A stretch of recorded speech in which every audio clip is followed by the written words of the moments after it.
Good evening. My name is Betsy Myers, and I am the Executive Director of the Center for Public Leadership here at the Kennedy School. And we are thrilled to see such a great audience tonight for our special guest. I want to first just thank the Harvard Business School Women's Student Association, as well as the Institute of Politics Women in Leadership organization. The IOP Women's Initiative, Jean, in leadership. And also to thank the IOP and WAP for their contribution as well. This is a really special evening for me to be able to introduce Carly Fiorina, who I have watched myself in her career over the past many years. She is here to talk about her book, and she's the author of Tough Choices, her memoir. What's special about Carly, among many things, that she's taught us in her book and in her career, many leadership lessons. But she is an example of someone who went from being an administrative assistant to the CEO of a Fortune 20 company in 22 years.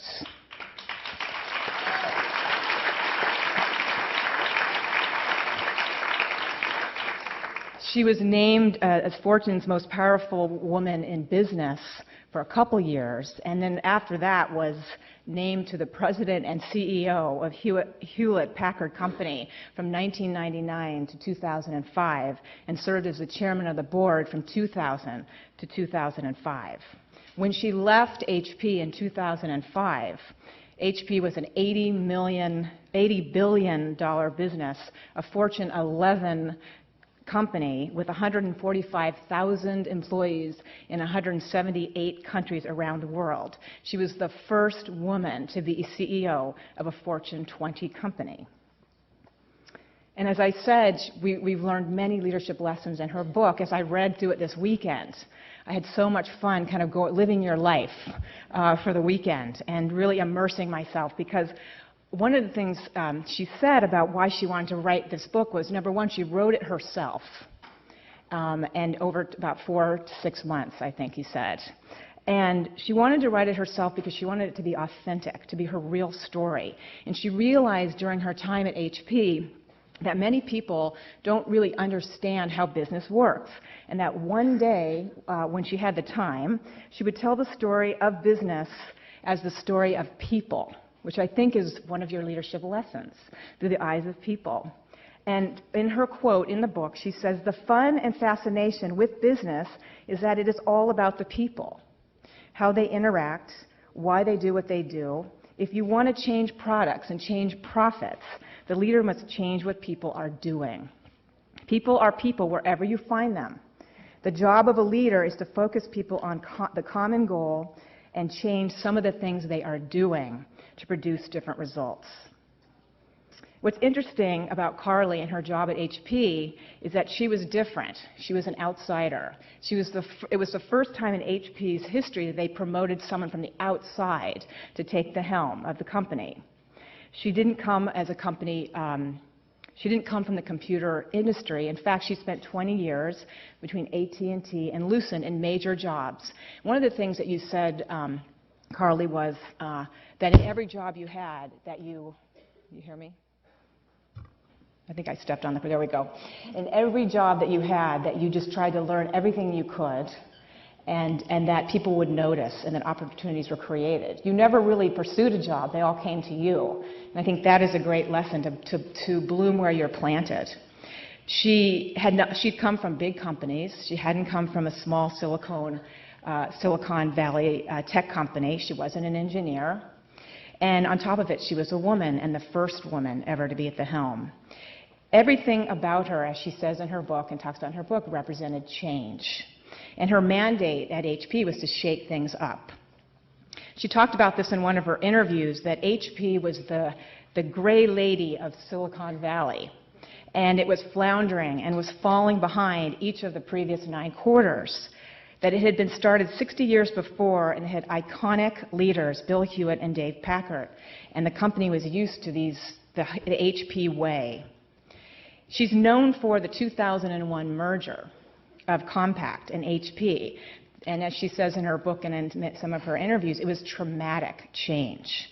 And she led this acquisition, the merger, and the integration with her incredible leadership, and she said it was working, and it was working. And she says, in her words, "We accomplished the largest integration ever attempted in the industry through rigorous attention to detail, disciplined processes, and collaboration, and an expectation for both speed and precision. We accomplished it because of the enormous dedication of the people of both companies." And I just wanted to say, because I think this is so important to say, the success of this can be measured in the business world in terms of profit. It's different in our world of nonprofit and academia and politics. But in business, as you'll learn when you read her fabulous book, it's about the earnings. And after this merger, the net earnings grew at HP from a loss of $928 million in 2002 to a profit of $2.5 billion in 2003 and $3.5 billion in 2004. The other thing I thought was tremendous was that in 2003 and 2004, the HP people generated 11 patents a day, the highest rate of innovation in the company's history, which made HP the #3 innovator in the world in 2005. So I think it was working, Carly. But then she was abruptly fired. And that's what her story in her book is about, how she got her career, what happened. And if I could just end with a quote before I turn the podium over to her. She says, "Many people have asked me how I feel now that I've lost my job. The truth is," and this sums up Carly and her leadership, "the truth is I'm proud of the life I have lived so far. And though I have made my share of mistakes, I have no regrets. The worst thing I could have ever imagined happened. I lost my job in the most public way possible, and the press had a field day with it all over the world, and guess what? I'm still here. I am at peace, and my soul is intact. I could have given it away, and the story would be different, but I heard the word of the scripture in my head. What benefit will it be to you if you gain the world but you lost your soul?" Carly, thank you for being here with us tonight, sharing your insights and your career and your lessons along the way. It's a privilege to have you here. Welcome.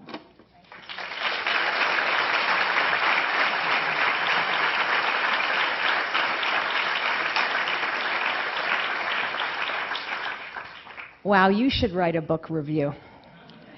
Thank you for such a generous introduction, and it is really wonderful to be back on the Harvard campus. The last time I was here, actually, I was defending a merger.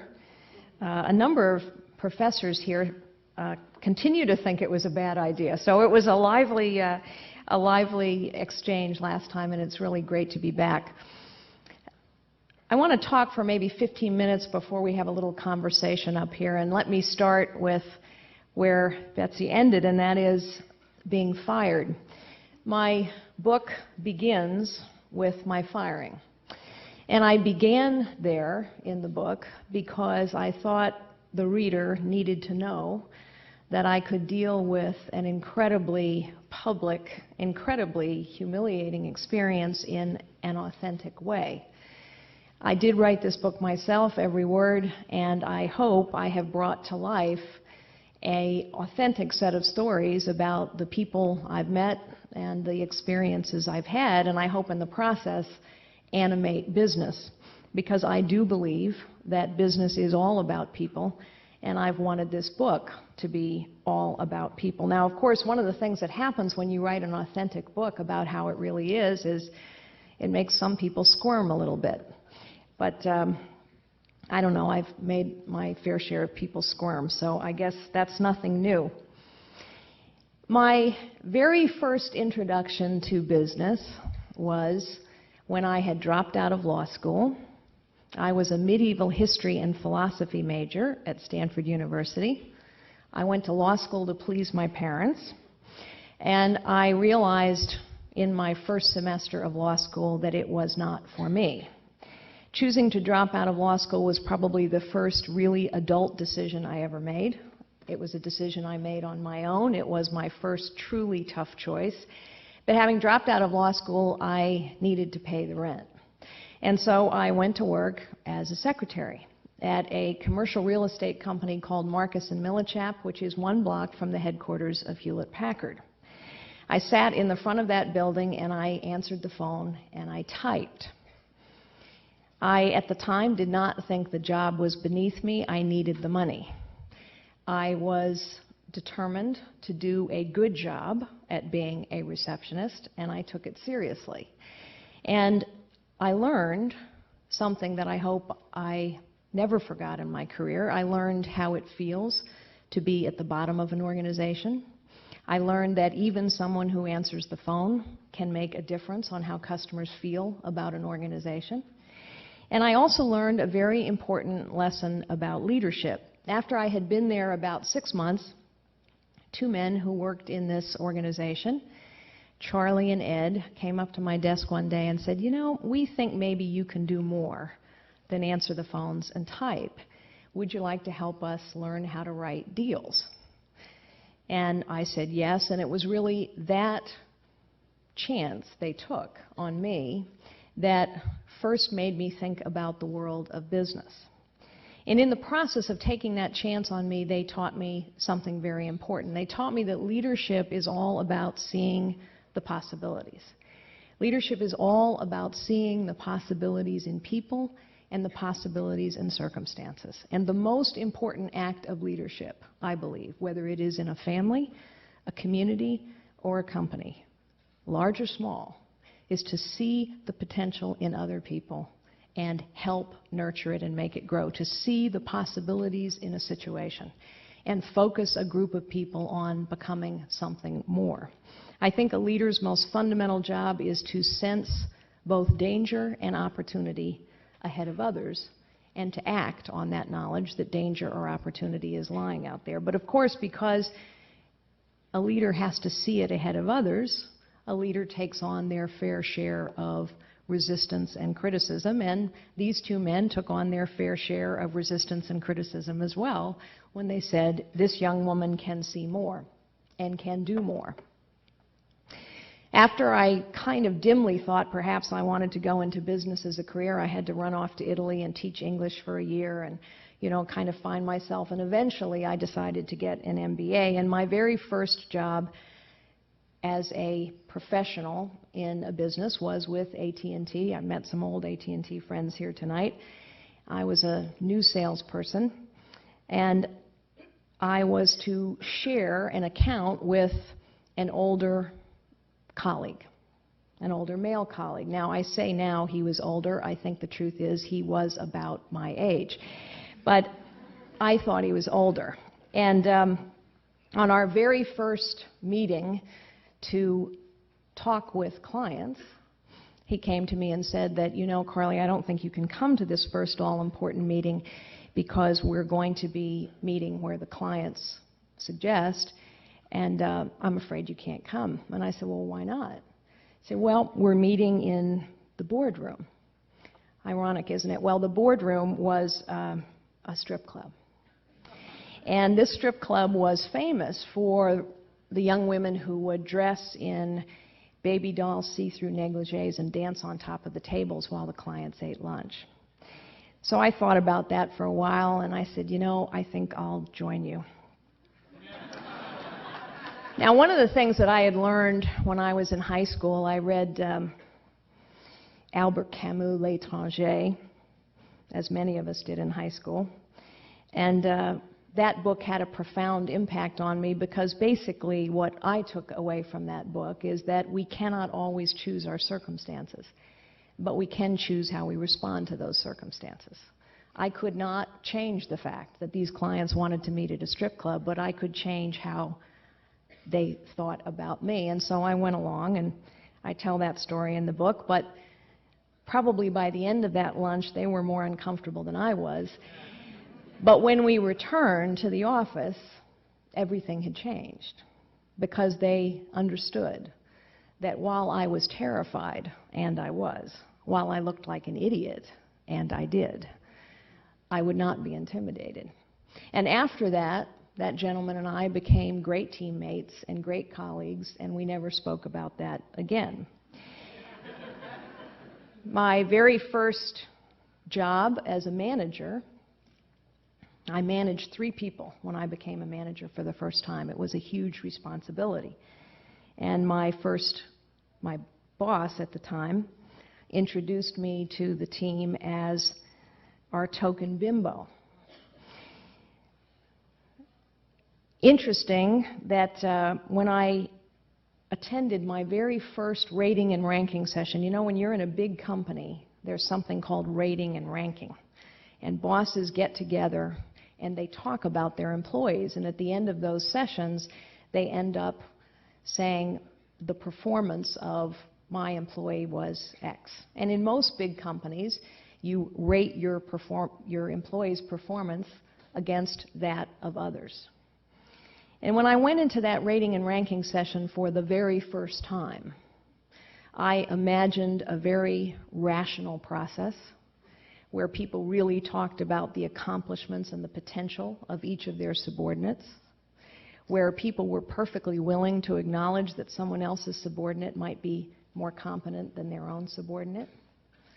And a little of that went on, but a lot of what went on was just politics and people trading positions and bosses saying, I need to have as many of my people at the top as possible because that's a reflection on me. But more importantly, I think, what I learned in that first rating and ranking, what I learned when I was called a token bimbo, or we had a meeting in the strip club. By the way, in the chat rooms of Silicon Valley today, I'm still referred to by some as either a bitch or a bimbo, demonstrating that while we have come a long way, we still have a long way to go. But what I learned in that first rating and ranking system is why a meritocracy is hard to achieve. It's hard to achieve because people are more comfortable with people like them. And if people are more comfortable with people like them, they know them better. And so what I observed in my very first rating and ranking session in AT&T was that if someone was comfortable with someone and knew them well and understood their jokes and understood the things that they liked, they could talk with great fluency about this person and their accomplishments. But if someone was different or challenging or maybe made the boss a little uncomfortable, they didn't say as much about their accomplishments. Business should be a meritocracy, but a meritocracy is very difficult to achieve because people are people. And people everywhere are more comfortable with people that are like them. One of the most important things we had to do when I came to Hewlett-Packard was turn an underperforming bureaucracy into a performance-focused meritocracy.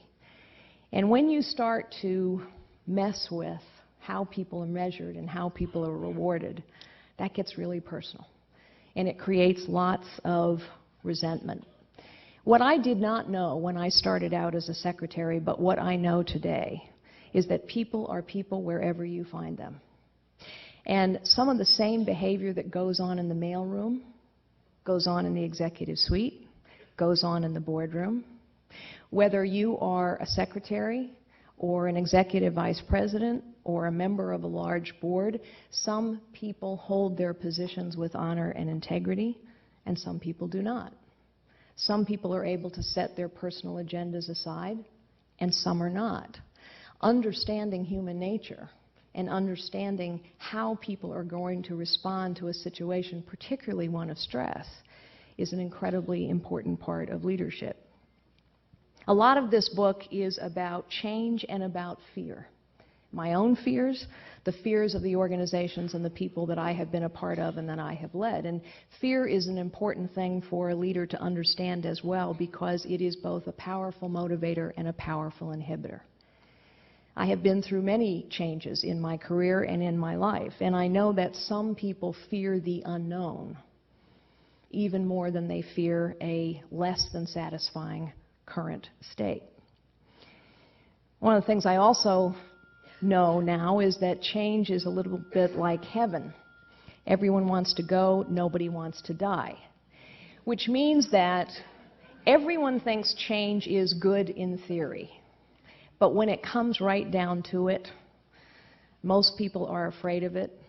Most people think change should happen to somebody else long before it needs to happen to them. And the natural momentum of any institution is to preserve the status quo. Why?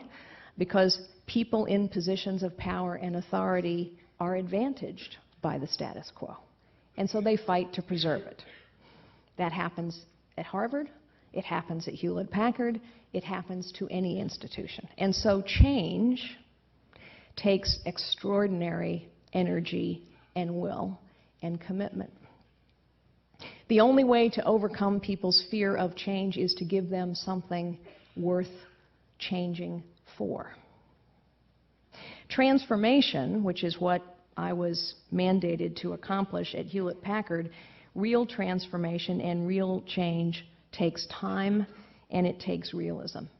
One of the most important things I had to do early on in my tenure at HP was talk plainly about what had to change. We were lagging further and further behind. We had missed 9 quarters in the middle of the biggest technology upturn in history. We were no longer innovating. We had devolved into what I called 1,000 tribes, 87 different divisions, all of which had their own everything, none of which collaborated on behalf of customers. We didn't even know how many people we actually had in the business, nor could we total up our results at the end of a quarter to determine where we were. But to change the future, you have to understand history deeply. And so one of the most important things we had to do was understand deeply the history of Hewlett-Packard. I myself read the HP Way 5 times, and what I learned is that that label, the HP Way, had become so emotional for people. It was almost a religion for people. But the label had started to obscure the reality. The HP Way became something that people used as a shield against change. Oh, we don't do it that way. It's not the HP Way. And people would get very emotionally attached to that. So one of the things we had to do was go back to the beginning and say, what are the values that underlie the HP Way? Let's talk about what they are and what they mean. Innovation. It means we must innovate. It means we must invest in innovation, measure innovation, reward and value innovation. What does contribution mean? It means people have to make a contribution. One of the most stark facts when I came into HP was that having missed 9 quarters in a row in the middle of the dot-com boom, our employees were at the same time receiving record bonuses. It wasn't that they were bad. It wasn't that they weren't working hard. It's just that the internal measurement system had nothing to do with competitive reality. And so we had to change that. But when you undergo that kind of transformation, changing how people are measured, how they're rewarded, the organizations that they belong to, taking away people's power and saying, actually, you don't get your own IT system. 87 different IT systems makes no sense. Those are deeply emotional issues, and people resist. Indeed, people even fight, which is why I think sustainable change takes change warriors, not just agents. And it's also why part of what comes along with the territory is you get a few arrows in your back. On top of everything else, we undertook that change in the middle of a bear market during a technology recession, terrorist attacks, economic downturns, and yet the things we undertook, a merger with Compaq, hugely controversial, a refocusing and a rededicating of the organization on innovation, putting a way to measure what we delivered to customers in a deeply disciplined and embedded fashion in the organization, totally changing how we measured performance. All of those things were essential, and all of those things provided the foundation for the company's success. One of the things I think a lot about, knowing how hard it is to change institutions, knowing how short our attention span is sometimes, knowing how we so quickly forget history, is do we have the patience and the discipline to undertake the transformation of some of our most important assets as a country? Do we have the patience and the time and the realism and the vision to undertake truly a transformation of our educational system. It will not be a quick fix.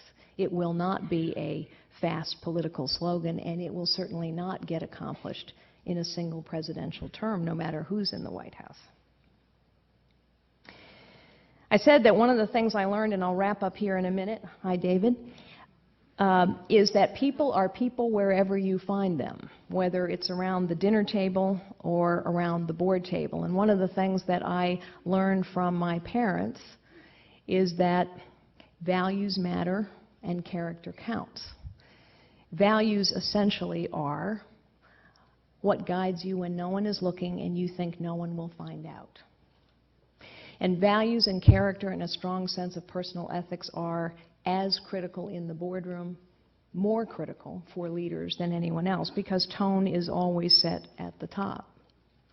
And I also learned from my parents around the dinner table that when tough issues can't be talked about right on top of the table, but instead people go underground with their issues, that you're going to have a problem. One of the things we used to talk about in HP a lot was highest standards of integrity, one of our founding fathers' most important values, doesn't just mean you don't lie.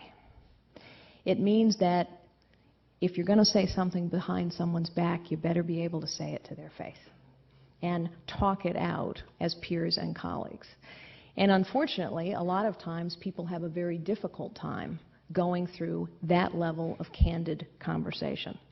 I believe one of the things we should think about in the boardrooms in America is using the same management assessment techniques that many of us use with our own teams, bringing those techniques into the boardroom. 360 assessment. What are people's qualifications? What are the group's dynamics? And how can those group dynamics be improved?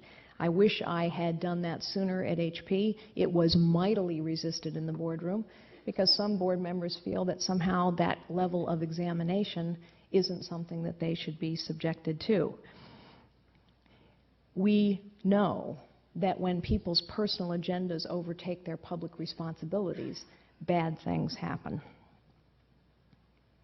I don't think, and I'll close on this, I don't think that there is enough conversation in business or in government about the fundamentals of values and ethics. I look at the backdating of stock options scandal, and I wonder what would cause people to conclude that if there isn't a rule that says they can't do it, it must mean they can. Every time we have a corporate scandal, people rush in to come up with new regulations. And many of those regulations are helpful, but no amount of regulation will ever substitute for strong values and a strong sense of personal ethics. And that is at the foundation of what a leader's job is. Character and values count. And if they count, you have to act on them, which means sometimes you have to let people go, not because they aren't getting results, but because their behavior is inconsistent with values you say are important. Because people always walk the walk rather than listen to the talk. I am delighted to be here. I look forward to our conversation. I have learned a lot in the course of my life, and I stand now, after everything I have been through, and have a great deal of realism about how difficult it is to bring about change, how difficult it is to create true meritocracies that are both gender blind and color blind, but I also have a great deal of optimism because I know we have made a lot of progress, and because after all, I started out as a scared law school dropout, typing and answering the phones. Thank you very much.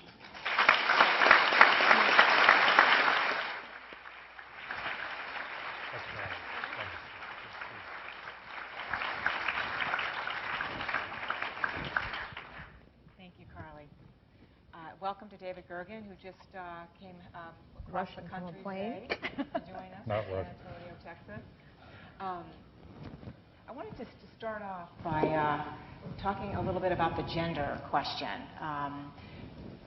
For several years, as I mentioned in your introduction, you were named for Fortune magazine as the most powerful woman in business and part of the top 50 women.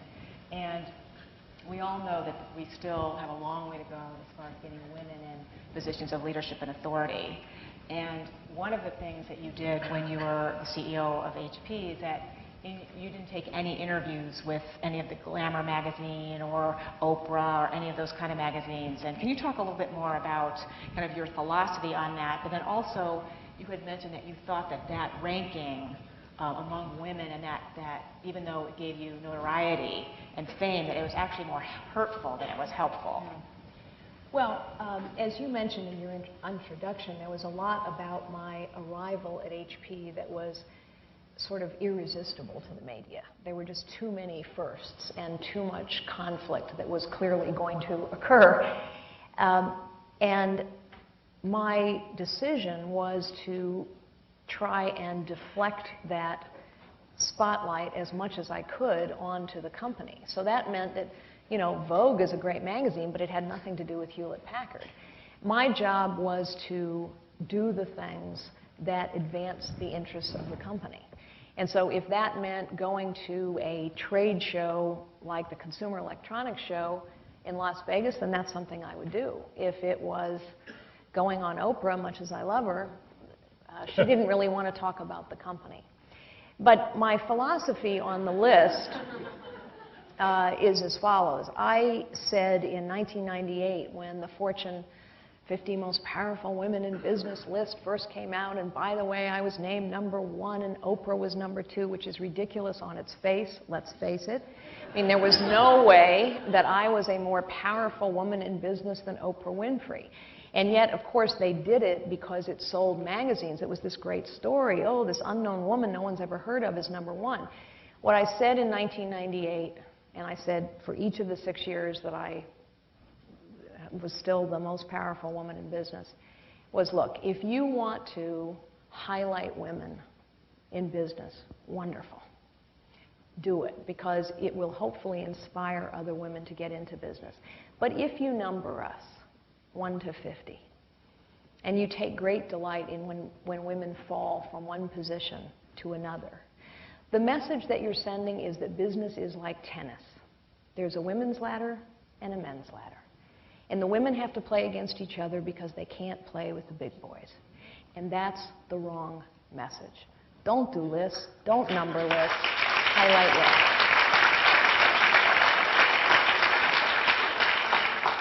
You also talked that it just seems like we're still, when we talk about women, we're still talking about hair and clothes and personality. And I can remember working in the Clinton White House and how many of Hillary's hairdos were discussed. And actually, at the end of the administration, the First Lady's office had a T-shirt and some other paraphernalia that had all of her hairstyles over the 8 years that the various press had put on all over the magazines. And it just seems, and you had mentioned also a conversation with President Clinton about how when he talks, Yep.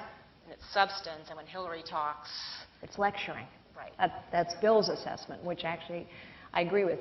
You know, let me go back to that very first rating and ranking.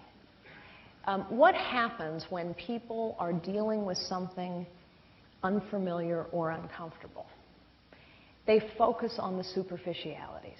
That's human nature. They can't get past the superficialities to see the substance because they're having difficulty dealing with the superficialities. And we don't yet have enough practice with women in positions of responsibility and authority, so frequently we fall back on the old language, the old habits. You see it all the time. You know, we will have arrived when people spend as much time talking about Donald Trump's hair as they do about, you know, mine or Hillary's or anyone else's. His hairstyle's pretty unusual, I think. But, and I think the other thing that happens when people are different is we tend to lump them together. You know, that's why you get a list. I noticed with some interest last week that one of the columns that was written was Alan Murray, by the way, great reporter. I read his column a lot. But he wrote this column about the fact that because both Patricia Dunn, the chairman of HP, who's since stepped down, and I were both women, that we had set the sisterhood back. Now, one of the things I learned coming up through the ranks is it's really good to know what you don't know, and I don't think Alan is much of an expert on the sisterhood. But He needs to stick to, corporate governance. But beyond that, I found it really interesting that same week, 2 male CEOs were indicted for backdating stock options. There was no discussion of the brotherhood. Tyco, Enron, WorldCom, Adelphia, 4 male CEOs, all of whom proclaimed their innocence, not one word about the brotherhood or victimhood. In other words, we just don't talk about it in the same way. Those are just facts. We should understand that realistically. David, did you? I'm curious, based on that, what thoughts or counsel you have to young women who are here in a school like this, here at Harvard, who do aspire not only to public service, but in corporations, and they want to move up. What lessons would you draw for them as they set out in this uncertain path, these territory waters that are still not fully charted? Yeah. Well, first, as I said to a number of young women that I met before we started this, I'm really delighted and optimistic that there are young women starting out who already know they want to be leaders. It never occurred to me at 22 that I would be a leader. I was trying to figure out, something far more fundamental, like how to pay the bills. So I consider that progress. I think what I would say is know what you are capable of, find what you love, seek out the people who will take a chance on you, the people who have baggage, and there are lots of them. Know who they are, understand what their baggage is, and let it be their problem, not yours. Don't carry that baggage around with you. It can slow you down. But there are enough people out there who will take a chance, who will see the substance behind the superficialities. Learn everything you can from everyone you can. And stay true to yourself, be brave and be strong. It's, as my editor said when he finished reading the first draft of my book, he said, well, if I were a young woman, what I would take from this is, it ain't pretty, but it can be done.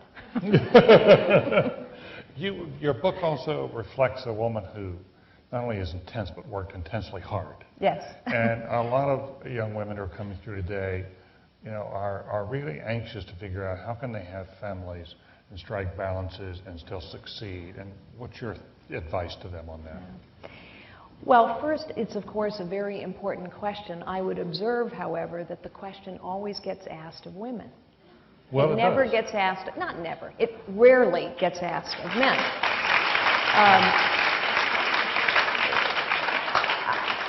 Look, women still today are having to make very difficult trade-offs and choices. I do think that there is something of a generational issue here. I mean, all the young men out there can correct me, but I sense a different reaction on the part of young men than, say, men my husband's age. But look, business is supposed to be about innovation. We ought to be able to figure out ways in business to make these choices less traumatic. One of the things we were doing at Hewlett-Packard was taking a innovation that Bill and Dave first came up with called flex time and really bringing that into the 21st century. Flex time, job sharing, my goodness, in a global company, honestly, you can work from anywhere at any time, at any hour, and be productive. And so I think business needs to be a little bit more creative about allowing a job to fit into someone's life, creating an environment where people can make their own choices in their own way and still make an important contribution, as opposed to feeling straitjacketed that it's Monday to Friday, 8 to 6. Nobody works those hours anymore anyway. Yeah, but within that, it was interesting. I went to a corporate meeting in which a whole group of men and women were asked what their priorities were in life. And they all had 4 or 5. It was family, it was spirituality, or their balance. And their job often came in 4th or 5th. As a priority in their lives. Can you succeed if your job is a 4th priority? Does it have to be like a 2nd or 3rd? Well, I don't know how to get inside those people's heads as they were answering the question. But look, let's be realistic. It takes an incredible amount of hard work. I mean, I have worked intensely hard all my life at my job. Being the CEO and chairman of Hewlett-Packard required a level of dedication that was a whole order of magnitude more than any job that had come before. I was intensely lucky, extremely lucky, to have a husband who gave up his own career to be supportive of me when I became the CEO of Hewlett-Packard. So something has to give. There is no substitute for hard work and dedication. And that's why life is about tough choices, not just business. But we can make some of them a little easier, I think. It is interesting, though, that Frank gave up his career to support you. And you're seeing a lot, I think, of we've been doing some work on the future of leadership. And we're finding that the differences in the baby boom generation versus the Gen X and Gen Y and what they're looking for and what they need. But it is interesting how many women that get to positions like yours have had very supportive husbands who've either been willing to stay home with the children or been able to take a back seat. Although it sounds like Frank didn't take a back seat, he was your total partner in going to the meetings and he was your sounding board and your best friend and just incredibly important to your success. Yes, absolutely, which is why I dedicated the book to him. But I think for me, the goal is to create a business environment in which people have the opportunity and the freedom to make their own choices and their own adjustments. We certainly aren't there yet. But I do think, given the tools of technology and the 24-hour nature of business and the fact that virtually every institution now has to deal with a global clock, that we have a lot more flexibility than we did 25 years ago. Right. Why haven't you been given more credit than you have been for HP's comeback in the last few quarters? Well, gosh, David, you should answer that question, I guess. But look, I think it boils down to this. Current stock price has become a proxy for everything. And I think that's too bad because it's not a realistic assessment of what transformation really takes. But it is, I think, a reflection of our relatively short-term focus. And if you think one of the changes that has occurred in business since I started is the amount of short-term money that is in big company stock. The merger put a lot of short-term money into our stock. Hedge funds have a whole different time clock in terms of their returns. I think people have short memories. I think people get very focused on the stock price, and we forget that the things that are driving stock price, income statements, balance sheets, those are lagging indicators in a business. They represent decisions already made. The leading indicators in a business, I believe, are what's happening to customer satisfaction, which is why you could predict, although very few people did, Dell's decline. You could see it in their customer satisfaction numbers for 2 years. When I would raise that with analysts, people thought I was just trying to defend the merger. But you could see it happening. It's why people get so surprised when a company that everyone thinks is right at the top suddenly begins to deteriorate. Everyone's looking in the rearview mirror at income statements and balance sheets. Customer sat, what's happening to the rate of innovation in a company, what's happening to the workforce. If a workforce is becoming more diverse, it means the environment is more creative, more innovative, there's more talent coming to the table. If a workforce is getting less diverse, it means it's becoming more conventional. And that means ultimately people will get very stuck on what's working today and stop thinking about what's working tomorrow. But today, our field of view, I think, is quite short-term. Stock price is based on lagging indicators. And people sometimes aren't realistic about just how much effort it takes to transform a major company. I hope we don't lose patience, for example, on something like General Motors or Ford or Dell. It's going to take time. I think that what has been striking to so many of us on the outside is the culture of your board at HP. And it just seems so, after HP had this glorious reputation, this glowing reputation for so long, how it got to be a point where you had really almost a dysfunctional board. Wow. Warren Bennis has said recently that he thinks the only way to address this now is to start all over again with the board. Everybody really ought to leave and they ought to start over again. But how, as a leader, how do you deal with that? Because Jim Collins argues the first thing you got to do is get the right people on the bus, get the wrong people off the bus. How do you handle a board, though? Wow. That's a hard one. It is a very hard one. And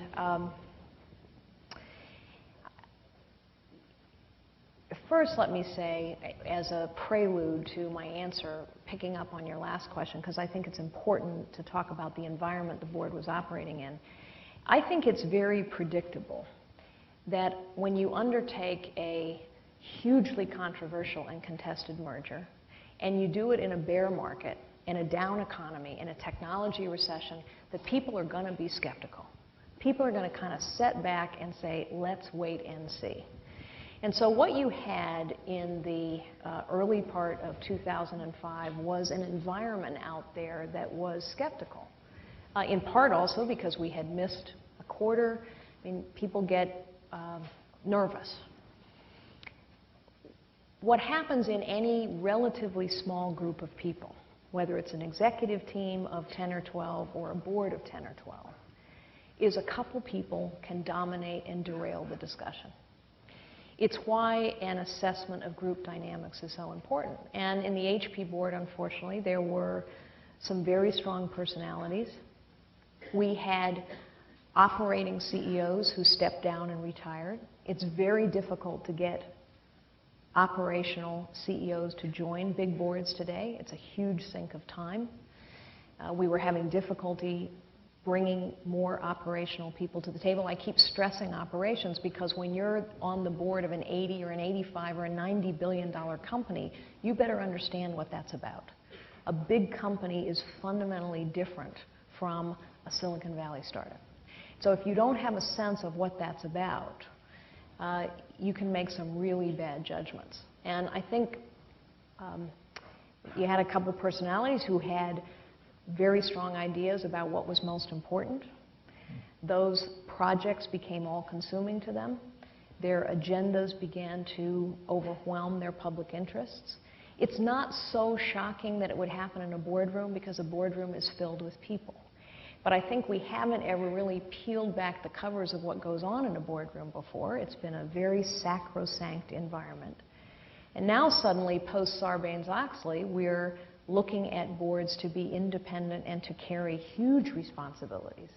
And so we better pull back the covers and say, who are these people? How do they operate? And how will we detect and deal with when their behavior takes a company in the wrong direction? So how would you change the rules of transparency for boards? Well, I think first we have made some changes already. For example, filings need to be made if there is a substantive disagreement on the board. But see, frankly, I don't think this is as much a rule issue as it is a leadership issue inside the boardroom. And what I would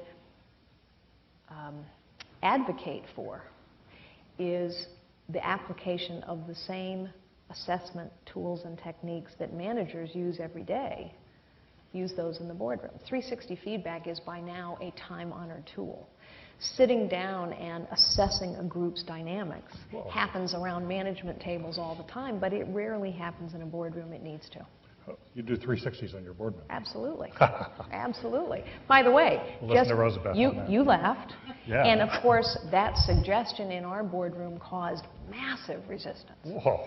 But we were doing it to our own executives. Why not to the board? Carl, I was wondering, when some of the individual board members that you talked about in your book, one of them who you were so kind to after the death of his spouse, when they came to you and said, well, can you let him have more time? And your gut said, oh, I shouldn't be doing this, but in your kindness, you let him into your company, and then he got more and more involved and started asking more and more questions. And then the other board member, who was also your nemesis, it appears, had left the board, and they wanted him because of his age. Yep. And he also had a spouse that passed away, and so they came to you and said, will you let him back on the board? And your gut again told you, I probably shouldn't do this.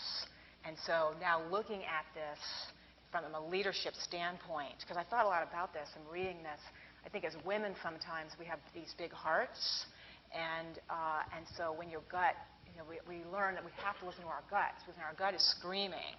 But yet that kind part where they just lost a spouse, or they need to, and you want to let them in the door. So I thought that was interesting that your kindness to these two people, one who said that he was your mentor, and then they looks like they turned on you. How do you look at that now, and do you wish that you would have kind of said no? Well, look, this was a board that had been through a lot together. Prior to the decision to fire me, every single decision of this board had been unanimous through a very deliberate process of discussion, disagreement, ultimately agreement. And so I viewed all of these board members as trusted colleagues. We were on the same page. Ironically, 3 weeks before I was fired, we had unanimously approved the 2005 operational plan, which the organization went on to execute. And I did, and I talk about this in the book, I made a decision of the heart with both of these people. This gentleman his wife had just died, he was absolutely lost. His family came to me and said, can you keep him busy? And you did. And I did, and unfortunately what happened to him was he lost sight of his role as a board member and began to believe that he was a manager. In my judgment, a board cannot manage a company. They don't have enough information, and frankly, they don't have enough perspective. He was a technologist, he loved technology, and so he would fall in love with technology projects, but those pet projects weren't the most important thing for the company. So he lost his perspective. And the gentleman that you're referring to that was brought on later, I didn't realize some of the other board members were also uncomfortable bringing him back. They were not candid in their discomfort. And so I ended up thinking that this was something the whole board wanted to do. It wasn't. He came back, and those were the two individuals who ultimately made some very specific recommendations about which person to put in which chair. I don't think that's a board's job. The CEO is accountable for performance. You got to put the team on the field and have them execute. When we disagreed on that, they took it to the Wall Street Journal.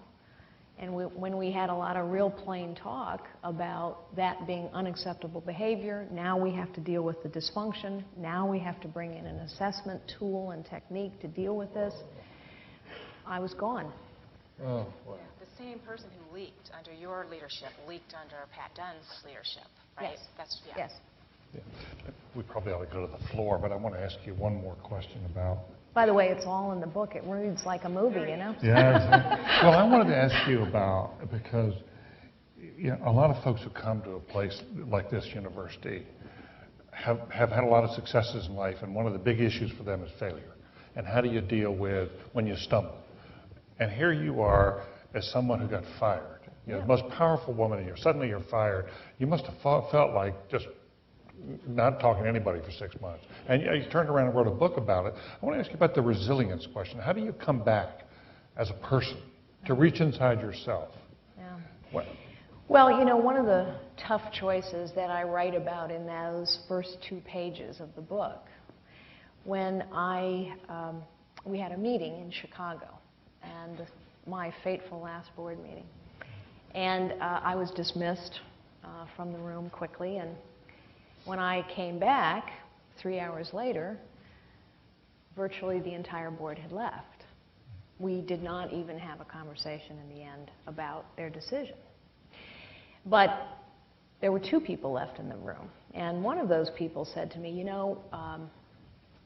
we want to make a change at the top. No explanation as to why, although even then I think I knew why. Those 2 gentlemen were not in the room, by the way. And we'd like you to position this as your idea. So we'd like your help in how to announce this. And you ought to say that you've really accomplished everything you set out to, you want to move on, et cetera. So my first choice was whether I should do that. It would have been the gentlemanly thing to do. It would not have been the truth. And I knew that the only way I was going to be able to deal with this was to tell the truth. I'd gotten fired. And so that's what we said. Now, I also knew when we spoke the truth about getting fired that a hailstorm of criticism would be heaped onto me. And a lot of people who'd been waiting for the fall would pile on. That's just human nature too. You know, we love to build people up. We love even more to take them down. I knew that. Part of, I think, what gives you resilience is realism. I was not naive about what would happen next. But I also knew that the most important thing for me was to be able to hold my head up and say, I have done what I thought was right in the best way I know how. I have lived by a set of values that I believe in, and let the chips fall where they may. That served me well from the time I was a little girl till the time I was fired. And in fact, I was buoyed in the couple weeks after I was fired by the people who reached out to me, thousands upon thousands of employees, people I'd met from long ago and far away, leaders from all over the world who didn't necessarily know the circumstances, but nevertheless had some degree of respect and admiration and perhaps even affection. You know, before we go to the audience, I just want to add on to this. You talk a lot about your parents in the book and about just what you learned from them and how important they were and what precious gifts they were in your life. But one of the things you talked about was how they were so honest and authentic, which is exactly what you are and how you handled this whole situation. Well, thank you. That is what my parents always taught me, that I saw it in their example. They were not perfect people either, but they were always authentic. They were always honest, and they believed that candor was a value almost above all others. It's interesting because one of the things we do at the Center for Public Leadership is we really are fascinated about where people come from, their families, their patterns that they get from childhood. And it seems, too, that with your father being an academic, you moved around a lot. So change was very familiar to you. You were always the new kid in school, which was why you were able to, at AT&T and then Lucent and then at HP, be able to be this change agent. So I think it sounds like you fundamentally understood what it felt like to have change so constant in your life. Yes, I had practice at change. And I had practice at overcoming fear. One of the other things I talk about in the book is I was a very fearful child. I've had a lot of fear in my life. And, you know, I can remember, I said my first job was as a salesperson for AT&T. I can remember going into my first sales training class, and you had to go through this little role-playing exercise where you had to call a secretary and get an appointment with a client. I mean, pretty basic. I was petrified to the point where I could not make the call, and I had to delay the exercise. Fear is part of life,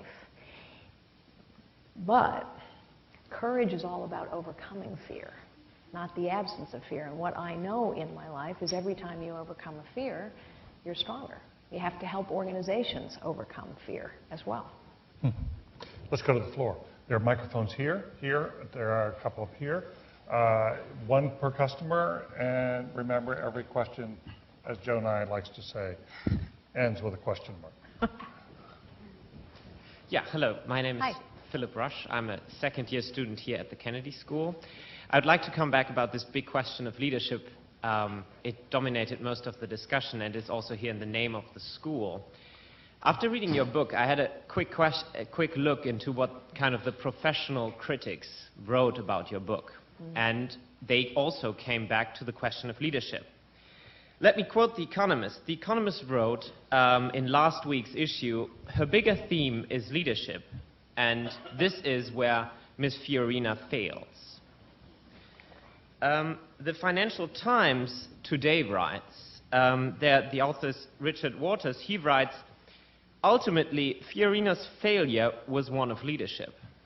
She could not convince the board and her own staff that she had what it took to complete HP's turnaround.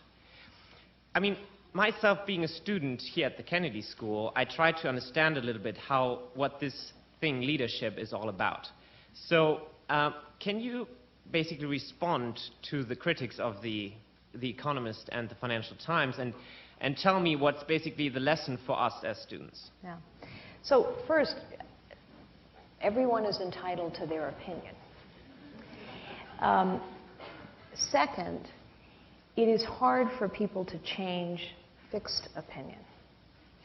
At least one of those authors had a very fixed opinion throughout the entire process of the merger, that the merger was a terrible idea, that the merger would never work. And it's hard for sometimes people to step back and say, gee, maybe I had a mistaken point of view here. It is convenient and easy, and indeed even predictable, for people to say, well, the company's been doing great for the last 18 months, therefore the turnaround must have happened in the last 18 months. But those observations come from a basic lack of understanding about what a big institution is really about. With all due respect, I don't know anything about being a reporter. Some of them know nothing about leading a transformation of a major company.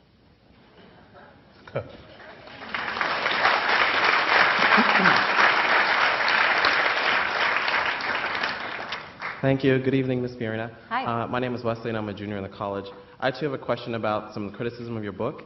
Some have said that you ascribe too much of your downfall to the fact that you were a woman, and have said that your downfall at HP had more to do with the fact that you were unpopular in the company, that you were more interested in being an executive celebrity than an executive officer, and that you were sort of in the beginning stages of planning a political career. How much of your downfall at HP do you ascribe to your gender, and are you planning a political career? Wow. Well, I don't know if you've read the book yet, but I think if you read the book, you will conclude that I do not ascribe my firing to my gender. I ascribe my firing to an emotional, rather dysfunctional set of decisions taken in a very short period of time. Let's just step back for a moment. Let's assume for a second that Richard Waters is correct and I should have left for failure to perform. It is the role of every board to plan a deliberate transition from one CEO to another. I have sat on 3 boards where CEOs needed to be changed. I know how it's done. And that is not what was done here. What was done here was a very fast decision over a 2-week period, then a decision to pay the chief financial officer $3.5 million to be a temporary CEO for 45 days, and then the hiring of a new CEO in 10 days. That is not a deliberate succession process. My point being, even if you assume I should have been fired, I was part of the solution in the transition, not part of the problem. So the decision-making process was flawed. I do think that men sometimes understand a man's need for respect a bit differently than they understand a woman's need for respect. I find it disrespectful that having given 5.5 years of my life to the transformation of a company, that some people would not even have the respect to look me in the eye and have a conversation. All of the other things in your question, you know, celebrity CEO, this and that, I mean, those were the kinds of critiques that were hurled frequently. What I know is that by the time I left Hewlett-Packard, and the facts are clear, this is not opinion, by the time I left Hewlett-Packard, we were generating $3.5 billion of profit on a GAAP basis. All of our restructuring charges were included in that. We had gone from not even being in the top 25 innovators in the world to being number 3. Our customer satisfaction was on the rise. Our cash flow had quintupled. Every one of our businesses was profitable. We were the number 1 or 2 player in every market and in every product line in which we played. I think business is about facts and figures, and I think the facts and figures are very clear.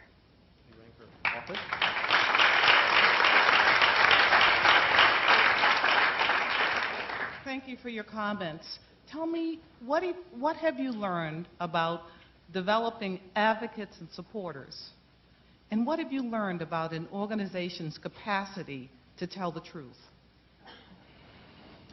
Well, first, I would say that realistically, while candor is a value that I believe is incredibly important, you can't tackle tough issues without real plain talk about what the issue is. Candor is frequently not rewarded. It's exceedingly uncomfortable for people, many people, to have a candid conversation. And so it is something that has to be, I believe, taught, role modeled, and rewarded. You can do that in many ways. One of the ways you can do it, we've already been talking about, assessing the dynamics of a group of people. One of the things that I would do, you know, when you're leading a transformation of a company, you have to lead from out in front.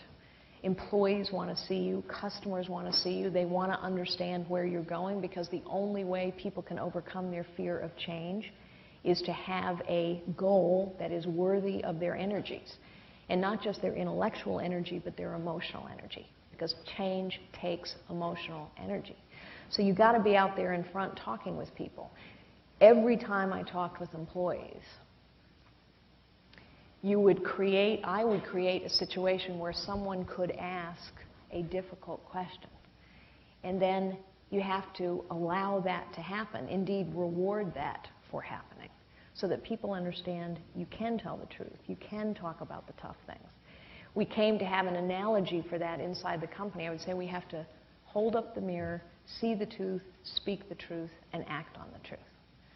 My very first management meeting at Hewlett Packard, I found a film in the archives of managers talking among themselves 2 years earlier about what was wrong with the company. And I played them the film. Because people always do know what's wrong. Sometimes they just lack the will and the energy and the candor to deal with it. That's why you need change warriors. The truth is, change doesn't require unanimity. It does require critical mass.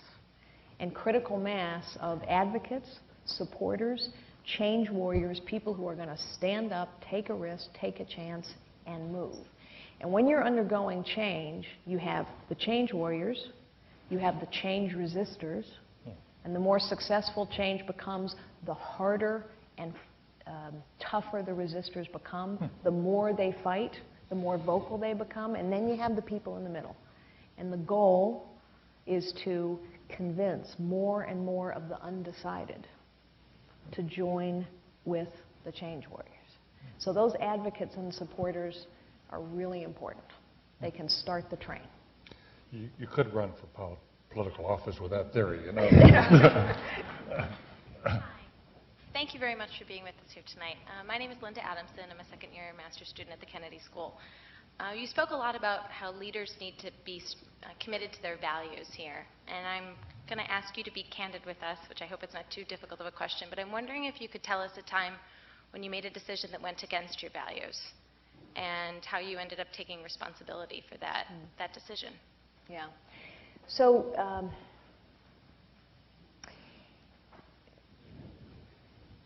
when I was at Lucent, a new executive came to Lucent, a gentleman named Ben Verwijn. He had been a CEO of the Dutch PTT, the Dutch telephone company. And he came in a very senior position, and the CEO had brought him in as a change agent. I resented his presence. I felt as though, you know, we didn't need any help from some outside change agent to tell us how to be different. I therefore recognized that feeling in others later. And I behaved very badly with him. I was resentful. I was resistant. I gave him a very hard time. And I made his entry into the business and his effectiveness initially much less than it could have been. I'm not proud of that. It wasn't consistent with my values. Eventually, we became great colleagues. He is still a great friend. But I cost the organization and him time, probably 3 months of time. And time is the one thing you don't get back. Thank you for being here. I'm a joint degree student with MIT Sloan and the Kennedy School. And my question is, when you explained what happened at the board and the situation you had to decide, if I was in that position of having to say, it was my decision and I decided to move on, or to say I was fired, I would be torn between that. The reason I say that is I think being a realist, it's really hard now to convince another board, another company, to take another chance on you, because any board is now going to be fearful of what might be said or what they might have to take on. Additionally, how would you go ahead with a challenge of separating the past and starting fresh again, so that people in the media are not saying the past CEO of HP who got fired now is doing this with everything that you do from here on? Well, I may not be able to fix all of that. Actually, it was a very easy decision for me. It was very easy because I don't know how to explain or live with something that didn't happen. So I accepted the consequences of that. That's what tough choices are all about, I think. Tough choices require you to say, okay, what do I think is the right thing to do? What do I believe in? And are you prepared to stay with that despite difficult consequences? Life is full of those kinds of choices, which is why an internal compass is so important. That was one of my tough choices. Someday you will face one of your own. It will be different in nature, but it will cause you to have to ask that same very fundamental question. Can I stick with what I believe, even if the consequences are difficult? And then you will know who you are.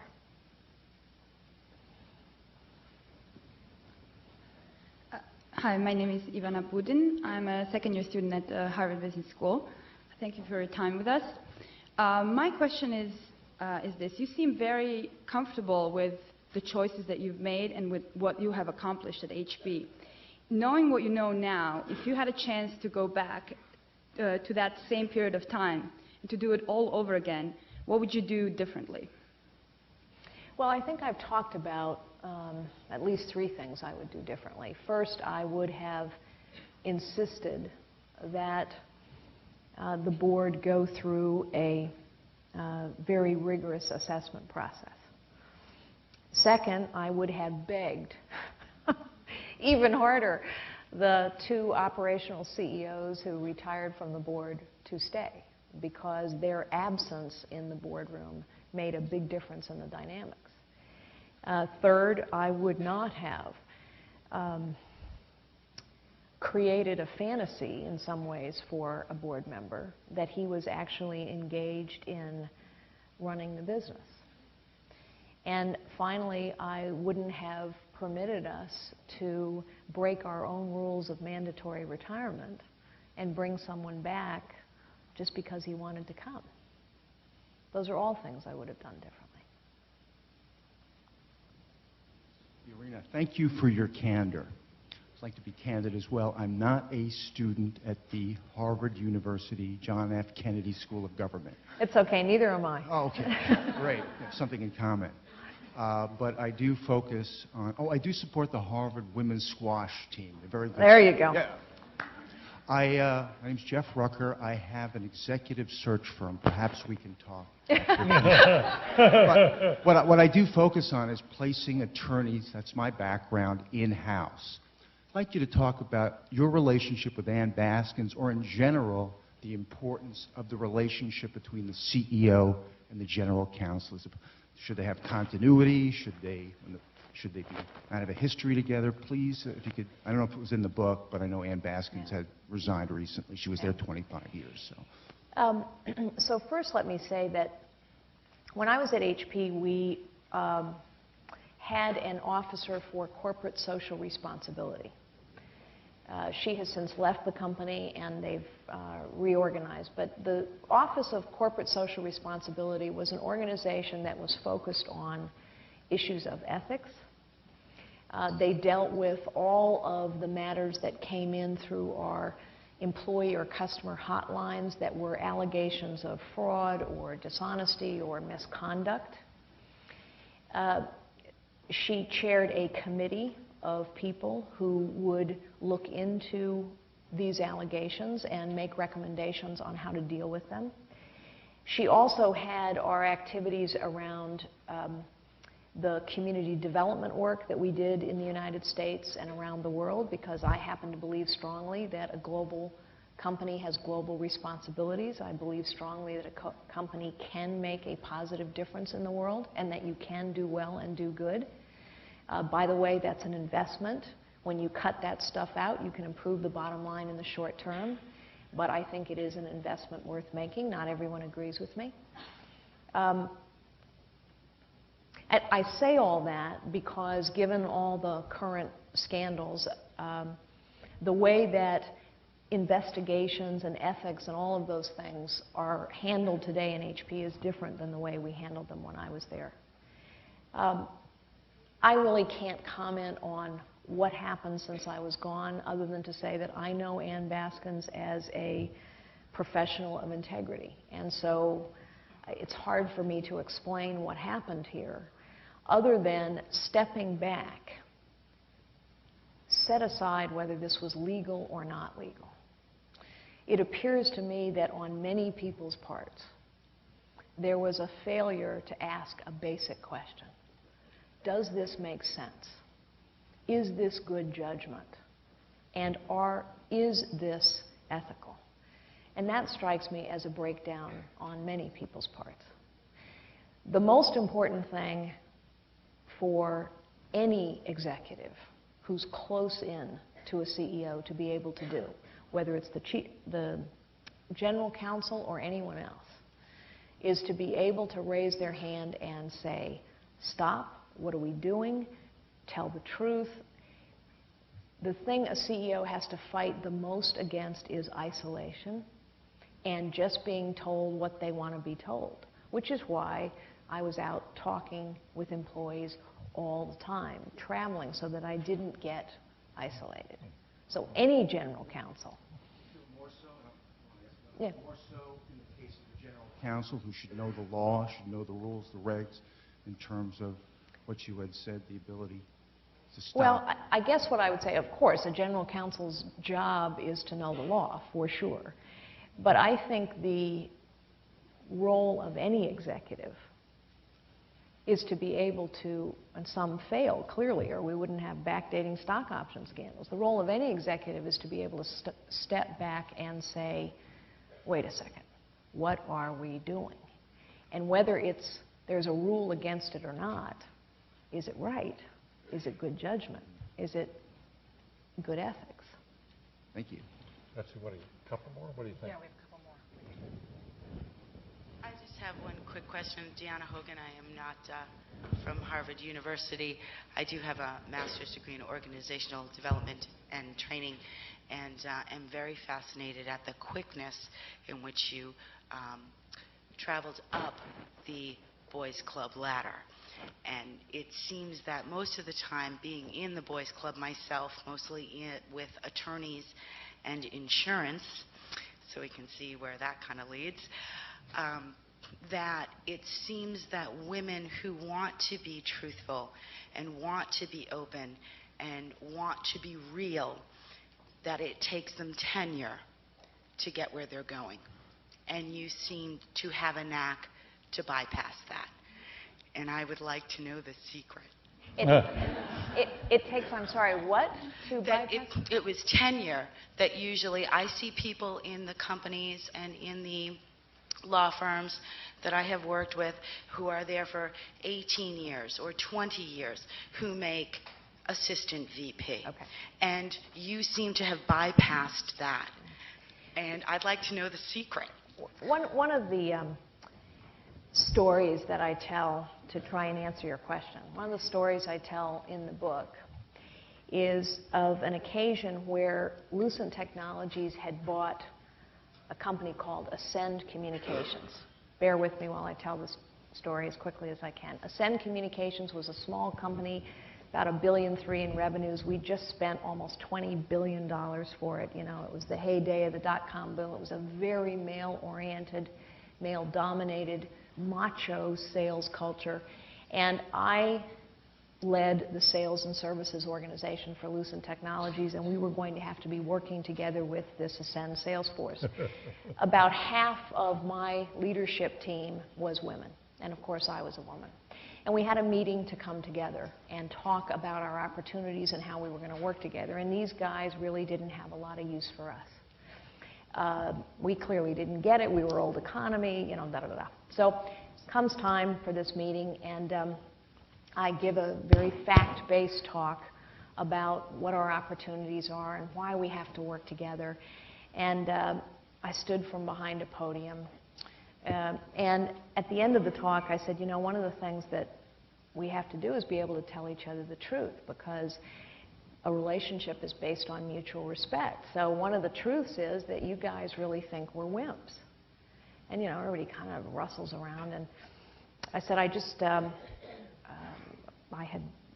my counterpart used to wear flip-flops to meetings. So I came out from behind the podium, and I'd worn cowboy boots that day. And I said, you know, I just want you to know that we can kick ass with the best of them. And then I had dressed carefully that morning. And I had on a pantsuit, and I had on a jacket, and I went to the center of the stage, and I took my jacket off and revealed that I had taken 2 of my husband's athletic socks and stuffed them down my pants. And I said, and our balls are as big as anyone's. Now, that's it. In the book? It's in the book. It's an outrageous story. It was an outrageous thing to do, but why do I tell it? I tell it because in that 30-second incident, I communicated in language these guys understood. They got it. And one of the things I've learned, I've moved around a lot, I've met a lot of different people. If you can find common language, you can get a long way. When I worked in Italy trying to negotiate joint ventures, I found I had to eat a lot of pasta and drink a lot of wine. So I did. So can I ask you, and not to go on, but may I ask you, I mean, this story certainly coupled with the boardroom story from your introduction, does it really mean that there is no line?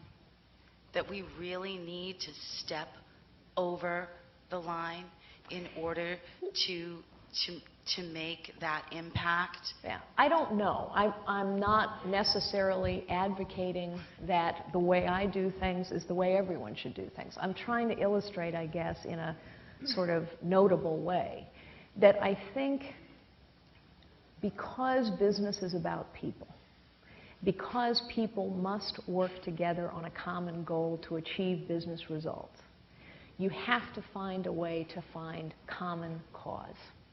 You have to find a way to speak the same language. And that takes energy and effort, and in some cases a little bit of creativity to break through and find common ground with people. And it's worth doing, because once you can speak the same language, it's much easier to collaborate together on common goals. And guts, I might add. We have time for one more, we're told. You have. Thank you. I'm a first-year student at Harvard Business School, and I had a question for you. We're taking a leadership class, and we're learning that all leaders have weaknesses, and one of their challenges is to work through their weakness. I was wondering if you could share with us tonight what you consider your greatest weakness and how you've worked through it. Yeah. So first, I agree with what you're focused on here. I think it's really important for people in general, but leaders in particular, to know what they don't know. So one of the things, for example, I know I don't know. I am not a technologist. I've been around technology people all my life, but I don't know how to design technology. So what that meant for me was I always spent a lot of time with people who did that, so that they could inform my point of view. One of the things that I think marks a leader is someone who surrounds themselves with people that are different from them, not people who are the same. Because if you're surrounded by people just like you all have the same strengths and you all have the same weaknesses. If you are aware of your weaknesses, I was running a technology company and didn't know how to build a piece of technology. So I needed a lot of technologists around me. If you're aware of your weaknesses, you can improve them, bolster them, seek help from others. Leadership requires humility in that regard. You got to have the confidence to make the tough choices, and people follow confidence, not weakness. But on the other hand, you also have to have the humility to say, I don't know, I need help, I made a mistake. I believe that there are times when I trust that merit will win out. I know realistically that doesn't always happen. I guess what I would say is if I have to choose, I'd rather be someone who trusts people too much and thinks a meritocracy is possible than someone who is distrustful. I do think I'm an optimist. I think leadership requires optimism. It is easy to be pessimistic. It is even easier to be cynical, because nothing is required of a cynic other than to cast stones. But to change something, you actually have to believe that something better is possible. And you have to trust that people will want to make that journey. Thank you.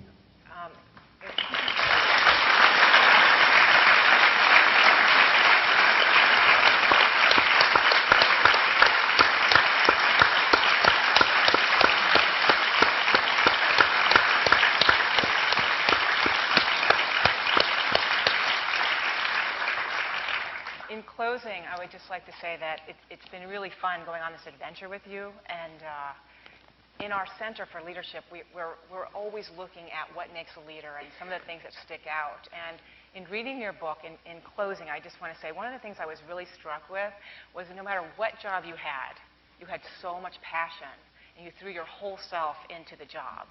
And even when you skinned your knees, you got back up again. And it reminded me of one of the times when President Clinton was getting very bad press. And I asked him, I said, Mr. President, how do you do it? How do you get up every morning? And he said, Betsy, I love my job on the worst of days. And so that's, in everything you've gone through, your passion and commitment for leadership is really shines through. And we invite everyone in the audience. Carly is going to the Coop, and for the next hour, she's going to be selling and signing books. And so we'd love for you all to join us for the next hour. But thank you so much for being here tonight. Thanks, I've enjoyed it.